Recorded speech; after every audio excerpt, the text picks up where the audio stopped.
Локалната самоуправа на Кочани планира хортикултурно да го разубавува, а сообраќајно да го подобрува сегашното решение за разделно зеленило на улиците Тодосија Паунов и Никола Карев.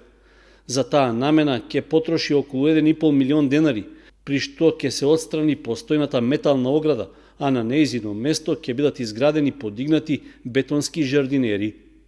Јавниот повик за избор на изведувач на работите е веќе распишан, а рокот за пријавување трае до 23 мај.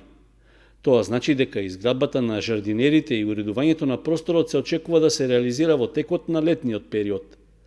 Според техничката спецификација на тендерската постапка, сегашното зеленило ќе се подигне на височина од околу половина метар, со што ќе се постигне подобро сообраќајно разделување на двете коловозни ленти, а просторот ќе добие и поинаков естетски изглед.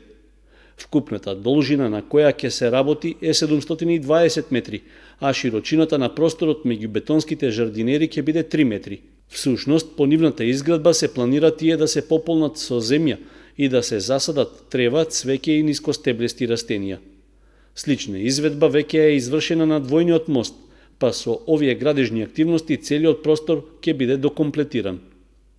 И додека се планира хортикултурно уредување и разубавување на овој дел од градот, се чини дека подзаборавено останува токму централното градско подрачје. Доволна потврда за тоа е заборавеното бело дрвено мовче во Кочанска река, кое поради надојдените води во текот на зимскиот период, сега со месеци стои изместено од претходната положба.